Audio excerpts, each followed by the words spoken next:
Hello and welcome to another episode of Bolts and Boost. You beautiful people, you. It's been a minute, I must say. At least a couple weeks since I put a new video out. And I just got back from Texas, work trip. Now, I didn't plan it very well because the day that I was leaving was the official first day of TX2K. And at my hotel, I don't know how this happened, but I stayed at the right hotel. I was staying at Marriott West Chase, and that's where all the nice high horsepower cars were staying. It was weird, but it was not planned, and it was a good coincidence. But today's video is about the wife's daily driver. It is a 2022 Durango SRT. Now, you guys know that we bought this thing recently.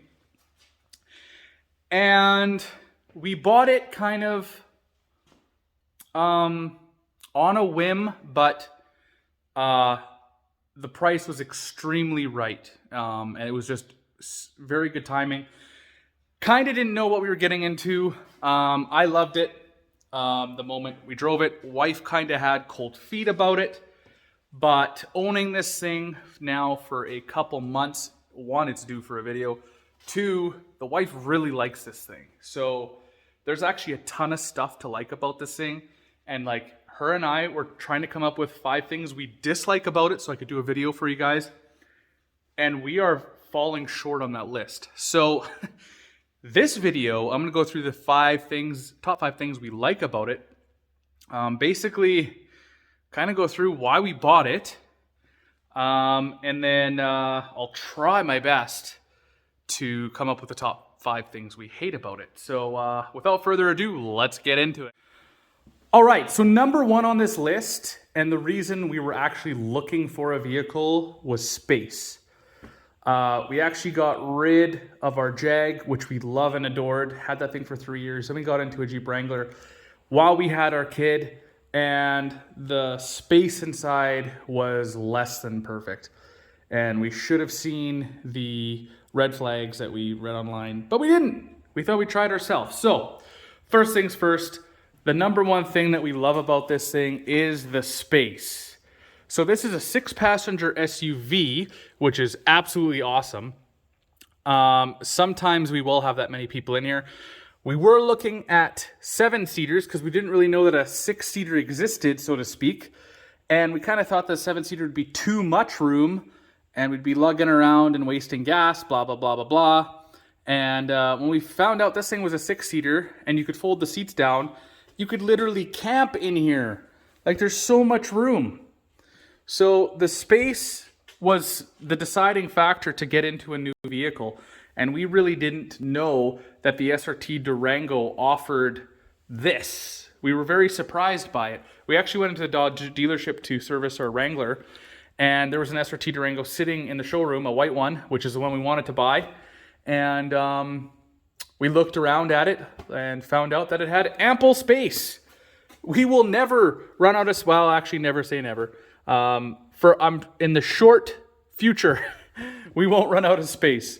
But, so there's the back. Those 2 seats do flip up. And then if we go into the back here, we got 2 beautiful captain's chairs with tons of room. And then we got lots of space down there as well with some outlets. And people back here do have amenities. But I'm not going to go through that yet because we're talking about space. So tons of room in this thing, honestly. That car seat is pretty much down all the way. It's not touching the seat, and there is still enough room up front. So, number 1 is the space that our Durango SRT offers. It's not specific to the SRT, of course, but it is the reason why we made the jump. So let's move on to number 2. All right, number 2. So, number 2 is obviously performance.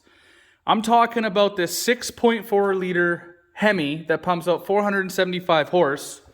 I'm talking about the 6-piston Brembo brakes up front and the massive calipers that are slotted and at the rear, and a high-performance exhaust system that sounds bellissimo. All the vehicles that we were looking at were roughly the same MSRP, with exception to the Escalade. Here in Canada, everything we were looking at was about $100,000. The Escalade was about $150,000, and none of them that we were looking at had the power this bad boy does. So bang for buck, when we were shopping and what we could find, this was our best solution to fit our problem, which was finding a vehicle that had the space, but also packed the performance, because we are a performance-oriented family, and the wife was kind of even bummed about getting the Jeep because it wasn't this.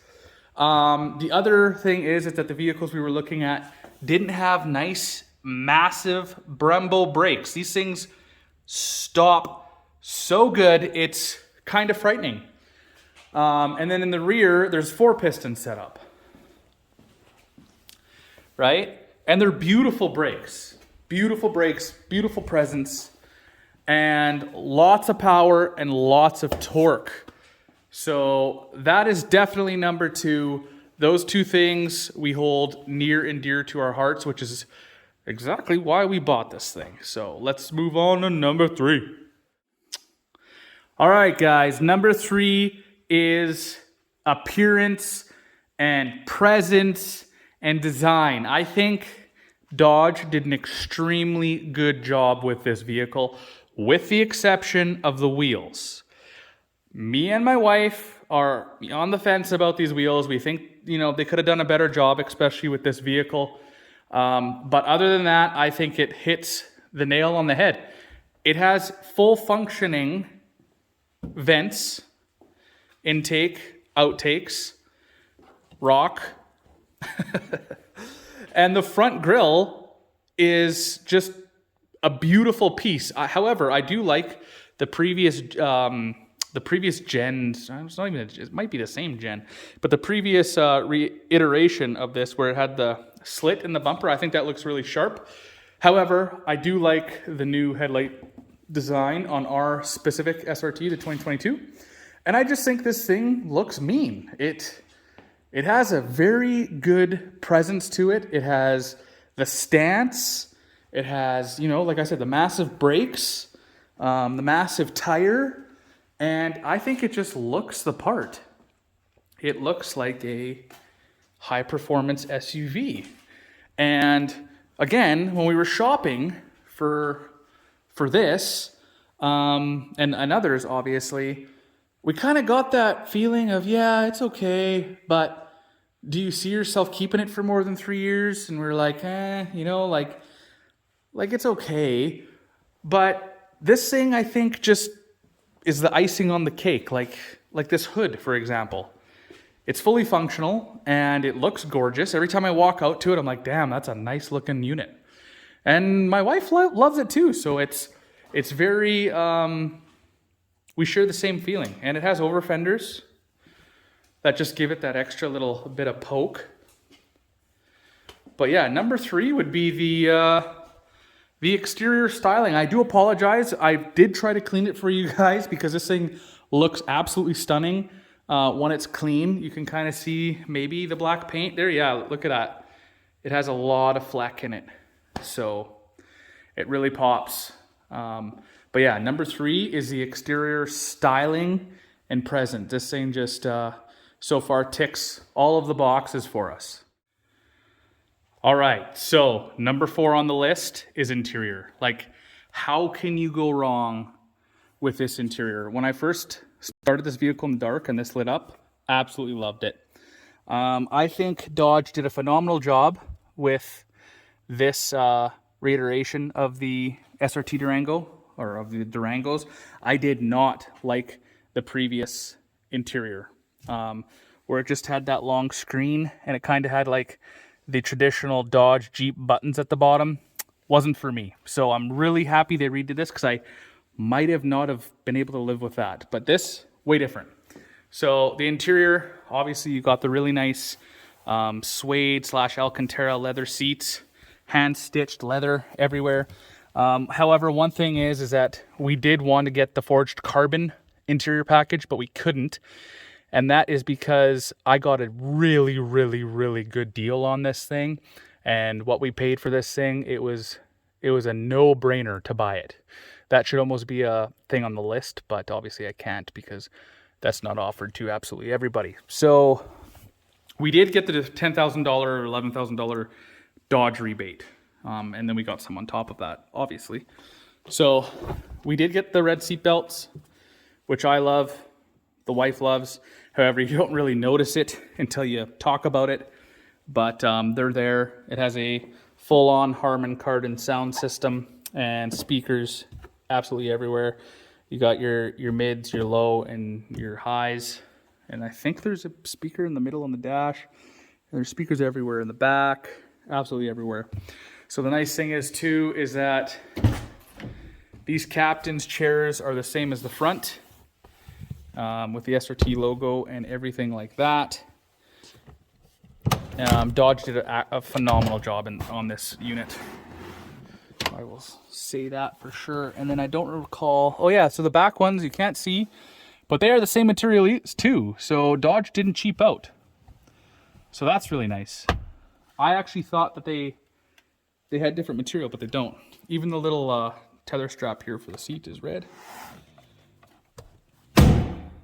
Ooh, that was loud. But super happy with the interior.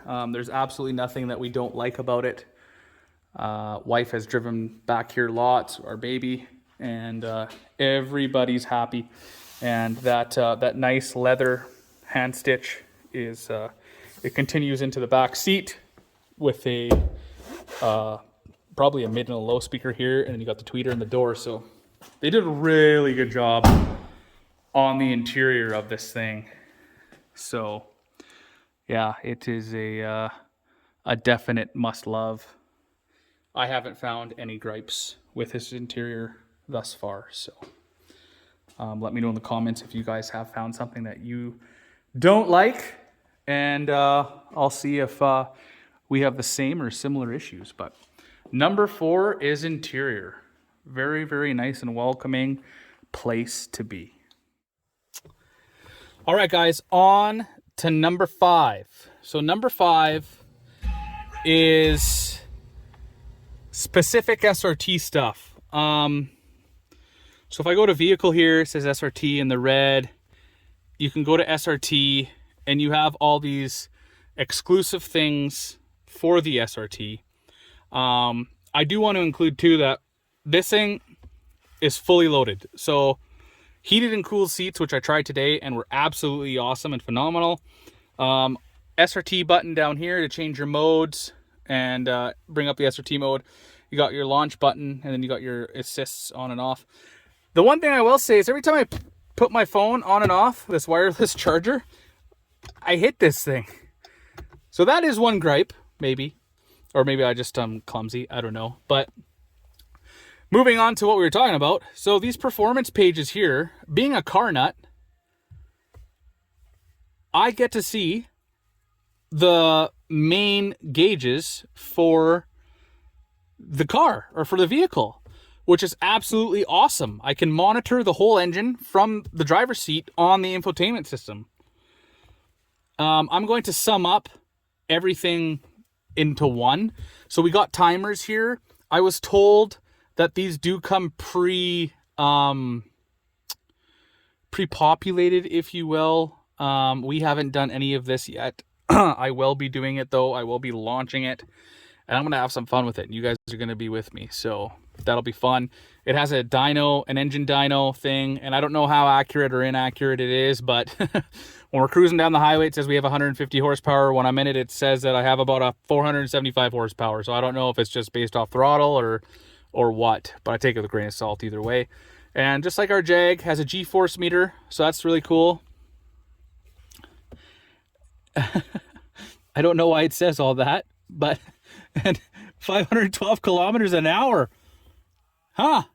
Interesting. I'm not sure what's going on there, but I can tell you that I have not reached 512 kilometers in this thing. I wish I would have, but I haven't yet. I should almost take a snapshot of that. Like, what? I don't get it. Very interesting. Vehicle dynamics, it's just, I guess, we've never really used this screen at all. Looks like it's steering angle, maybe the all-wheel drive system where it's sending the power. Not too sure. But this is definitely my favorite. And I'm pretty sure that you can customize them. I haven't tried it yet, but I was told that you can, so I will take their word for it, and I'll try it down the road and probably let you guys know. But yeah, so that is our fifth thing that we love about this thing. So I'll do a nice summary for you guys, and then we'll end the video off there.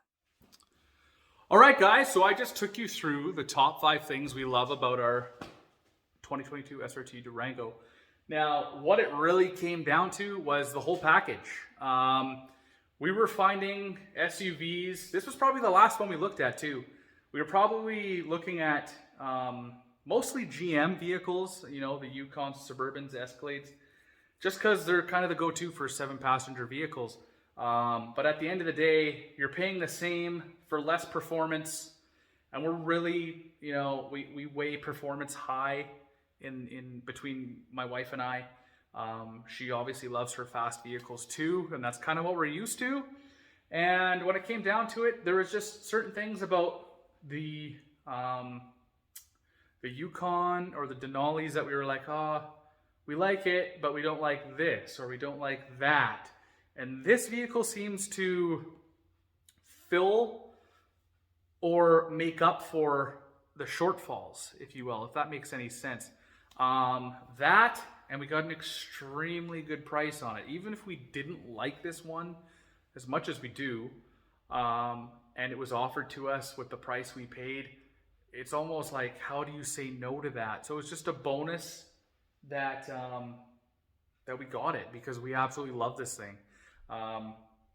One thing that I did want to throw into the video, but I didn't, was the gas mileage.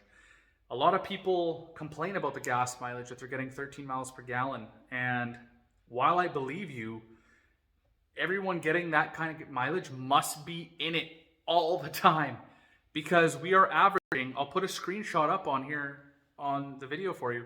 We were averaging 26 miles per gallon today, driving 2 hours away. I restarted everything, and on the highway we were averaging 26 miles per gallon. On a normal work week, where my wife drives this to work 5 days a week and we take it out on the weekend, we're averaging 20 to 22 miles per gallon. We are not seeing this 13 mile per gallon. And I'm into it. I'm a car guy. I step on it for sure.